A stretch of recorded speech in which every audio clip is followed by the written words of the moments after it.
श्री शिवाय नमस्तुभ्यं मित्रों, जय महाकाल, हर हर महादेव। तो मित्रों, कैसे हैं आप सब? आशा करते हैं आप सब लोग बहुत अच्छे होंगे। मित्रों, हम सबको पता है कि आज है 15 सितंबर और आज है पितृपक्ष का सोमवार का बहुत ही प्यारा सी दिन है। एक तो पितृपक्ष का जो समय चल रहा है वह विशेष है, साथ ही में आज सोमवार का दिन पड़ा है। तो आज हम सभी लोग अपने घरों में जो पितृदेव जी की 3 बेटियां हैं, मैना, धन्या और कला, मतलब इन तीनों के ही नाम का एक विशेष उपाय करेंगे पान के पत्ते के साथ, हमारे जीवन के कष्ट, हमारे जीवन की परेशानियों को समाप्त करने के लिए। तो मेरे साथ वीडियो में लास्ट तक बने रहिएगा और तीनों उपायों को समझने का प्रयास करेंगे। सबसे पहले ही उपाय की बात करते हैं कि आखिर पितृदेव जी की जो 3 बेटियां हैं उनके नाम का हम उपाय किस प्रकार करने वाले हैं। ठीक है, क्या क्या हमें आवश्यकता पड़ेगी। तो सबसे पहले स्क्रीन पे आप लोगों को चावल दिख रहा है, तो हमें 3 अक्षत चावल के दाने ले लेने। आप सभी लोग जानते हैं कि अक्षत चावल का दाना अर्थात टूटे फूटे नहीं होनी चाहिए। इसके बाद स्क्रीन में जो आपको सफ़ेद फूल दिखाया गया है, आपको 3 लेना है। अगर यह सफ़ेद फूल नहीं मिलता तो आप इसी पुष्प के पीछे मत परेशान होइएगा। आप किसी भी उसका आपको सफ़ेद पुष्प लेना है, वो किसी भी पौधे का हो, इससे हमें फ़र्क नहीं पड़ता है। ठीक है, इसके बाद में आपको लेना है 1 कटोरी। कांच की लेना हो तो कांच की ले लीजिए, अन्यथा आप स्टील की भी कटोरी ले सकते हैं। ये जो 3 पुष्प और 3 चावल के दाने लिए, इन तीनों को आपको इसी पात्र में रख लेना है। इस पात्र में रखने के बाद में आप इस कटोरी को उठाइएगा और आप अपने घर के अंदर पहुंच जाएंगे। ठीक है, घर के अंदर पहुंच करके आपको घर के प्रत्येक कमरे में और प्रत्येक कमरे के प्रत्येक कोने में आपको इस कटोरी को लेकर के अपने पितृ देवता अरिमन का ध्यान करते हुए घूम जाना है। ठीक है, पूरे घर में इस कटोरी को आप परिक्रमा करा लीजिएगा। इससे आपके घर में जो भी परेशानियां होंगी, जो भी कष्ट के कारण होंगे, नकारात्मक ऊर्जा सब बाहर निकल जाएगी। इसके बाद इस कटोरी को, इस पात्र को लेकर के आप महादेव जी की मंदिर जाएंगे। ठीक है, शिवलिंग के पास वहाँ जाएंगे तो सबसे पहले आपको नंदी महाराज जी दिखेंगे और उनका जो एक उठा वाला पैर होता है, वहाँ पर आपको जो 3 पुष्प और 2-3 चावल के दाने लिए, सबसे पहले आप उन्हें स्पर्श कराएंगे। मात्र स्पर्श कराना है, आपको वहाँ पे समर्पित नहीं करना है। स्पर्श कराने के बाद में जो पितृ देवता जी की 3 बेटियाँ मैना, धन्या और कला हैं, इनका नाम लेते हुए आप पहले 3 चावल के दानों को माता अशोक सुंदरी के स्थान पर समर्पित कर दीजिएगा। फिर जो 3 पुष्प लिए हैं उसे समर्पित कर दीजिएगा।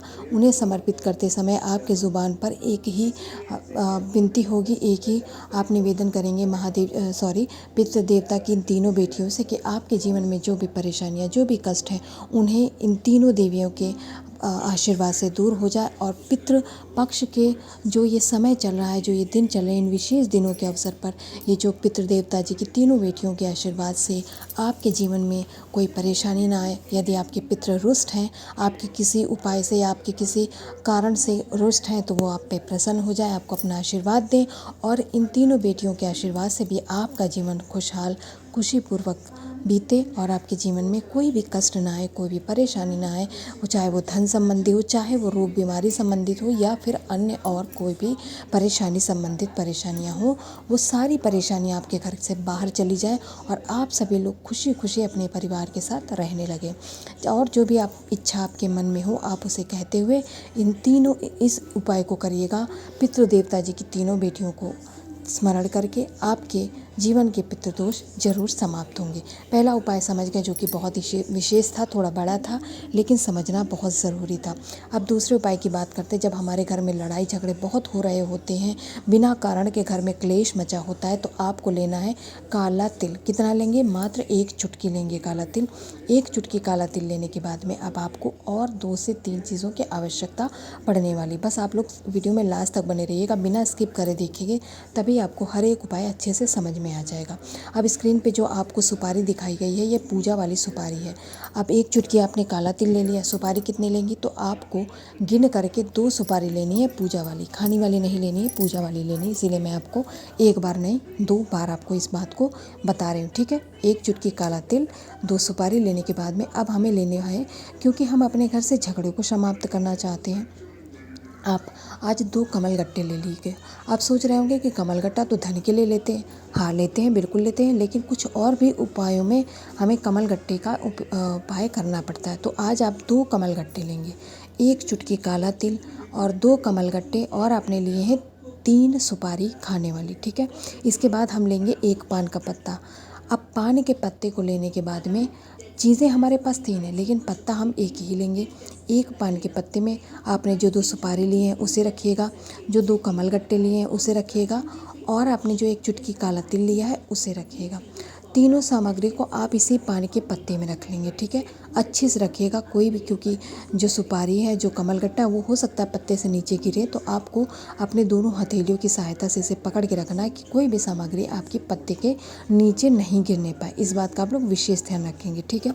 इस पत्ते पे रखने के बाद में आपको फिर से कोई पात्र लेना है, चाहे आप कांच की कटोरी, चाहे स्टील का कटोरी या फिर कोई प्लेट, जो आप लेना चाहें उसे, उस पर आपको इस पत्ते को रख लेना है। रखने के बाद में आपको आपका जो घर का मुख्य दरवाज़ा होता है लोहे वाला, वहाँ पे नहीं जाना, बल्कि उस लोहे के दरवाजे के बाद जो एक दरवाज़ा आपके घर के अंदर पड़ता है, वहाँ पर आपको जाना है और इस कटोरे को पितृ देवता अरिमन का ध्यान करते हुए आप यहीं पर देहरी पर, यानी एक किनारे पर रख देंगे और पूरी रात्रि यह कटोरी आपकी रखी रहेगी, ठीक है। पूरी रात्रि यह कटोरी उसी दरवाजे के बाहर रखी रहेगी। ध्यान रखिएगा, घर के लोहे वाले दरवाजे के पास नहीं रखना है, बल्कि उसके बाद जो दूसरा दरवाज़ा आपके घर के अंदर आने के लिए पड़ता है, आपको उस दरवाजे पर रखना है। इसके बाद में सुबह स्नान करने के बाद में आप जाएंगे, आपके घर के आसपास यदि बहता हुआ जल, नदी, बावड़ी, तालाब कुछ भी है, तो वहाँ जा कर के आपको इसका विसर्जन कर देना है पितृ देवता अरिमन का ध्यान करके।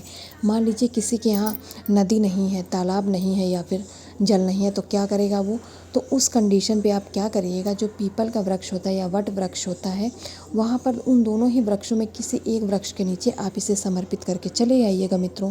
पितृ देवता की कृपा से आपके जीवन की वो परेशानियाँ, यानी जिन कारणों से झगड़े हो रहे हैं, वो समाप्त हो जाएंगे, ठीक है मित्रों। तो 2 उपायों की बात कर लिए, अब चलिए हम बात करेंगे तीसरे और अंतिम उपाय की। मित्रों, तीसरे और अंतिम उपाय को जानने से पहले जो भी मेरे चैनल पे पहली बार आया है, मेरी आवाज़ पहली बार सुनना है, वो इस चैनल को सब्सक्राइब और वीडियो को लाइक करना मत भूलिएगा। मित्रों, सबसे पहले तीसरे उपाय के लाभ की बात कर लेते हैं। इस उपाय को करने से आपके घर में यदि रोग बीमारियाँ बहुत ज़्यादा हो गई हैं, तो वो सभी दूर हो जाएंगे। इसके लिए आपको क्या करना है, स्क्रीन पर आपको चावल का दाना दिख रहा है, तो हमें अक्षत चावल के दाने लेने हैं, ठीक है।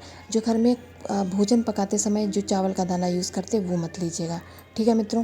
और कितना लेंगे, गिनती नहीं करना है, यहाँ पर आपको 1 चुटकी चावल का दाना ले लेना है।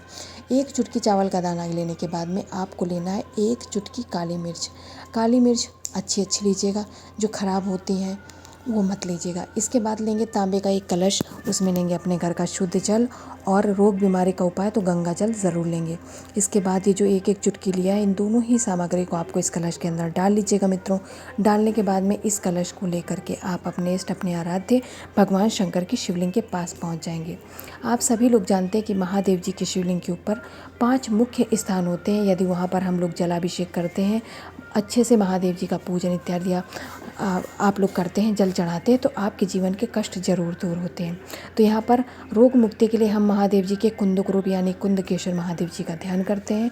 उनका ध्यान करके आप महादेव जी के शिवलिंग के ऊपर जो सबसे पहले जो हिंदू धर्म के पूजनीय देवता भगवान गणेश, फिर माता शोक सुंदरी, भगवान कार्तिकेय, माता के हस्त कमल और महादेव जी के शिवलिंग, इस तरीके से आपको 5 स्थानों पे समर्पित करना है। मैं क्रम बता देती हूँ ताकि गलती ना हो।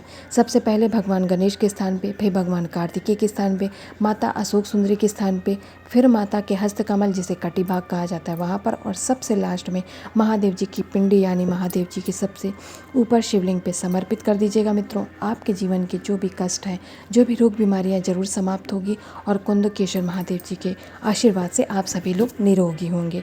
तो मैंने अपनी तरफ से पूरा प्रयास किया आप लोगों को उपायों को समझाने का, और मैं आशा करती हूँ आप लोग यह उपाय समझ गए होंगे। तो जाते जाते कमेंट सेक्शन में महादेव जी का प्यारा नाम लिख के जाइएगा। श्री शिवाय नमस्तुभ्यम।